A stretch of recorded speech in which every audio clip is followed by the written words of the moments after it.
What's up everyone, Zanathan back. This is going to be a news video. Let's talk about some of the news that have made the rounds lately. All my socials are going to be in the description below in case you guys want to follow me, Twitter, Instagram, etc. So let's get straight into the first article of the day. So starting with the first article, it seems that Microsoft, after launching the Series X, is going to be officially ceasing production on this on the Xbox One X and the Xbox One S All Digital Edition, or Xbox One SAD, as some people call it. So that is sad news. The Xbox One S, however, will be continuing to sell, as I'm guessing that's their best seller.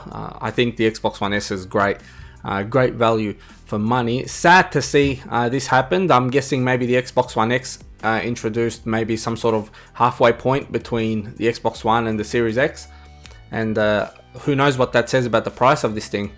But yeah, either that or maybe they needed resources for the making of the Series X, who knows. But anyways, moving on, next article we have here. Microsoft intends to make all Xbox One games that do not require Kinect playable on Xbox One Series X at launch. So basically what they're saying here is any game that didn't run, that didn't require the Kinect will be backwards compatible as soon as the Series X launches, which is great. And the Series X, I'm guessing at the same time that launches, the Game Pass Ultimate will have Project X Cloud support, which will allow you to play on any device that can stream, like mobile phones, etc., which is another really good thing. Like in terms of value, Xbox is absolutely killing it. When it comes to value, Xbox is killing it. I wholly believe that Xbox is in the lead in terms of value for money. Now, that was the second article. Let's move on to our third article. So moving on from that, this is the third article we're up to now. It says Destiny 2 Beyond Light delayed to November 10. Now, I don't know what they were thinking of moving it to the 10th of November, because in that week or that 10-day frame, you've got Cyberpunk 2077 and you've got Assassin's Creed Valhalla. These two games, I think Destiny 2 is big, it's huge. I don't know how it's going to stand up against the likes of Cyberpunk and Assassin's Creed though, especially when this is, even though it's an annual kind of DLC, you have these games people have been waiting for, especially. So I personally think Cyberpunk is going to bury everything else in terms of sales. But yeah, that's the headlines here. Destiny 2 Beyond Light, it's just been delayed. Whoever chose that date, not a good idea, but it is what it is. I don't know if they think 6 or 7 days can give them a lead on a game, because then again, even if they do make the sales and then people go and buy the other game, they still made the sale, right? So who knows, maybe I'm wrong on that. But yeah, I think probably not the best idea. They should have chosen a different date. But moving on from that, article 4 here, as we have, it says Gears 5 Xbox Series X features detailed 120 FPS multiplayer being investigated. Sorry, it's being investigated. Now, if we read the article a little bit, many of these are borrowed from the PC Ultra spec set, many of these are borrowed from the PC Ultra spec. So basically what I didn't like about this article here is that these things don't make a lot of sense here, and I'm going to explain why. Basically, it's saying the Coalition revealed some of the new visual features coming to Xbox Series X version of the game. Many of these are borrowed from the PC Ultra spec set, right? So it's saying that these settings are taken from the Ultra setting on PC. But why does that mean including higher resolution textures? We don't get told the size of textures. It could be 1024, 2K. We're not told the size of textures. Then it's got improved anisotropic filtering. I'm guessing if it's Ultra, it's X16 times 16. I'm assuming higher resolution volume fog. That's just gonna. Hopefully the console, the Series X, can handle all of these. The volumetric fog, if you know, is one of the, I like to call it the more taxing features in games. A lot of games I've played where you turn down that volumetric fog and it makes the world of a difference in terms of frame rate. But we'll see how it runs. Higher quality depth of field. I don't understand what it means by higher quality. Does it mean that it blurs beyond your footsteps? I don't understand. There's usually 2-3 settings of depth of field and a couple different techniques as well, such as bokeh depth of field and you know, a couple. I don't. Higher quality means it blurs better at a further distance. That doesn't make sense. Extremely far draw distances with high level of object detail. So that probably means that the LODs, it's rendering extreme far draw distances with high level of object, the LOD level I'm guessing it's speaking about here, which is fine. Shadow resolution and shadow distance, including shadow resolution and shadow distance upgrades, you mean. High quality screen space reflections and post-processing improvements like bloom, lens flare and light shafts. I don't understand. Are you telling me that the Xbox One X didn't have lens flare? This is a bit of a funny article, not gonna lie. The coalition is also working on some new Xbox Series X features, including screen space global illumination, which is good, higher particle counts, and yes, the ability to play multiplayer at up to 120 FPS. I'm guessing the reason they can push that is because when it comes to the multiplayer, there isn't much AI, if any, to be honest, in terms of characters you don't control, whereas the single player is usually bugged down because of the multiple teammates you have that have to run AI and all that kind of stuff. It tended to bug down the CPU on the last consoles, being the ones we still have now.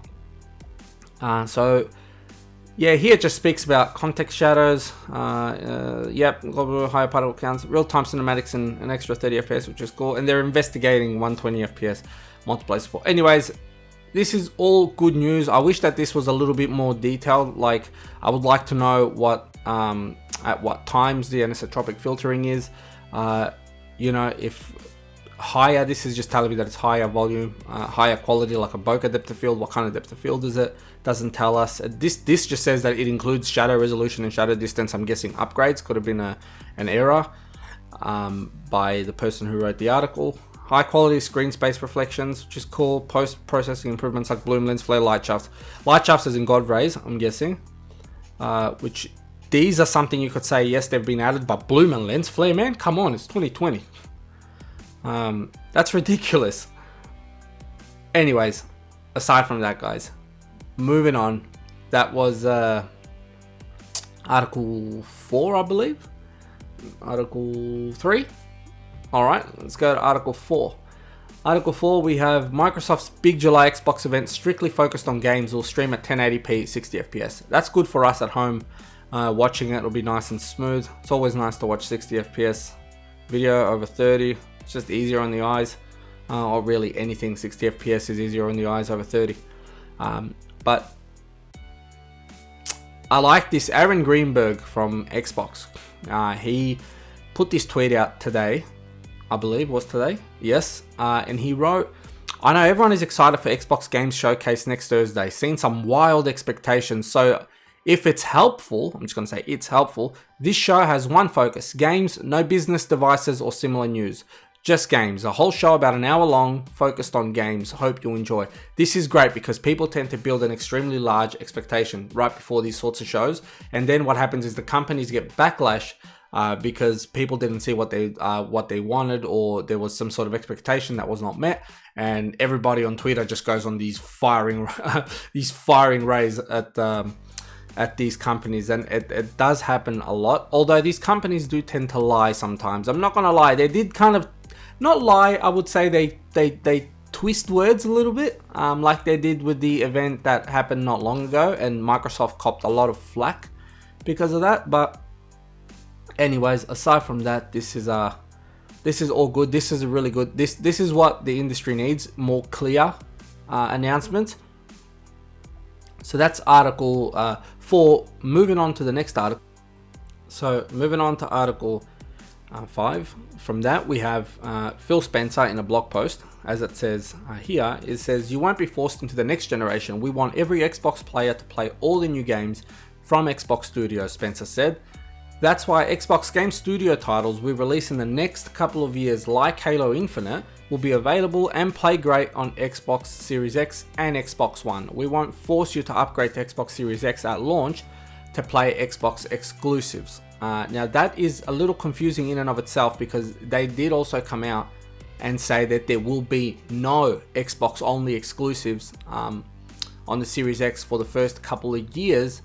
But I think what they're trying to say is that there will be no games that are in the that come out on the Xbox for the Xbox One that won't be available on PC. That's what they're trying to say. It'll be shared across everything, which is really, it's a great thing. And here basically also what they're saying is that they're not going to be holding players back to that kind of fence that if you want to play this game you need a Series X. We're not going to be releasing it for the Xbox One. It's all going to be kind of supported for a couple of years, just to get everyone, give everyone a chance to upgrade to the new consoles, and kind of make that that step into the next generation of what these consoles are, and hopefully deliver, which is a good thing. PlayStation, I believe, are on a bit of another note. I don't think they're going to be, I'm pretty sure that they said they're not going to be supporting not backwards compatibility. They're not going to be releasing games for the PS5 on the PS4.